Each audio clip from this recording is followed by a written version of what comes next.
নেতার জিকির করতে করতে তো নির্বাচনের সময় গলা ভেঙে যায়।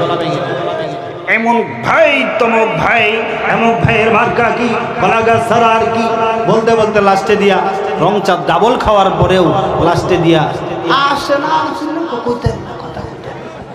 কোকে কোকার চা খায় 10টা চা খায় ওকে হাসে না, আছে না নাই? নির্বাচনের সময় কিছু চিল্লান দিলে লাভ আছে নাকি আছে কিছু প্রার্থীর পক্ষে, আর কিছু প্রার্থীর পক্ষে চিল্লায়া গলা ভাঙলে আখেরাতে পিটুনি আছে। তো আল্লাহ আমাদেরকে চিল্লানোর জন্য বানাইছে না জিকির করার জন্য বানাইছে? তো জিকির কি আমাদের দ্বারা হয়? হয়, আমরা ধরা খাবো। আজকে যেহেতু আমাকে এখানে মাস্টার বানাইছেন, কি বানাইছেন? আমি এখন মাস্টার শিক্ষক, আপনারা এখন কি? যদিও আপনারা আমার বাবার দাদার বয়সে, কিন্তু ছাত্র। জিকিরের আজকে ফায়দা, জিকির কিভাবে করব, জিকির করলে কি হয়, কেন করার দরকার, কার কার হুকুম, কে কে জিকির করেছেন বলতে চাই। শুনবেন? কে কে শুনবেন? হাত উঠান, আর একটু জোরে হাত উঠান। বলেন আল্লাহ, বলেন আল্লাহ, বলেন আল্লাহ। আমাদেরকে কিছু কথা বলার এবং শোনার তৌফিক দান করেন, বলেন আমিন। হাত নামা। জিকির হুকুমটা কার, কিভাবে বুঝলেন? জিকির হুকুম যদি আল্লাহর হয়, আমার একদল বন্ধুরা আছে জিকির তো করেই না, বরং আরো বিরোধিতা করে,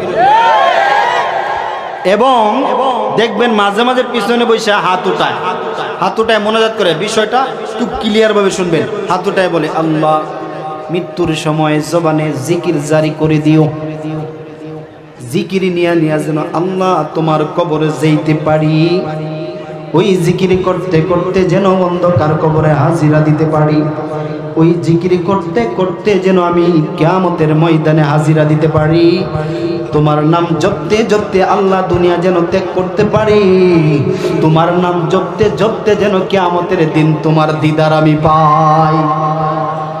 কিন্তু আশা ভালো, স্বপ্ন ভালো, কিন্তু বাস্তবতা ভিন্ন। বাস্তবতা কি জোরে জিকির জায়েজ নাই? ইল্লাল্লাহ জিকির পাইলো কই? কয় কি কয় না? আবার আল্লাহর কাছে কি দোয়া করে?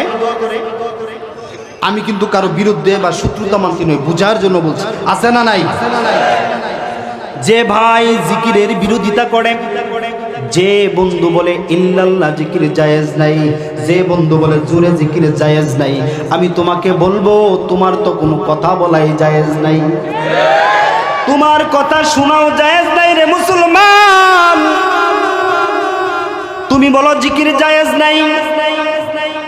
আল্লাহর নবীর প্রিয় সাহাবী সালমান ফারসি রাদিয়াল্লাহু তাআলা আনহু কাছে এক লোক আয়েশা বলেন, ও আল্লাহর নবীর প্রিয় সাহাবী, আল্লাহর কাছে শ্রেষ্ঠ আমল কোনটা?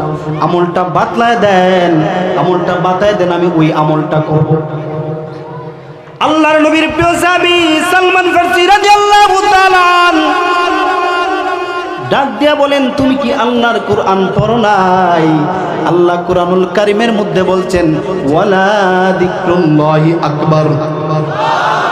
আল্লাহ পাকের জিকির হলো শ্রেষ্ঠ আমল, আল্লাহর জিকির হলো সবচেয়ে বড় আমল, শ্রেষ্ঠ আমল। বন্ধু তোমাকে আমি প্রশ্ন করতে চাই, তুমি বলো জিকির জায়েজ নাই?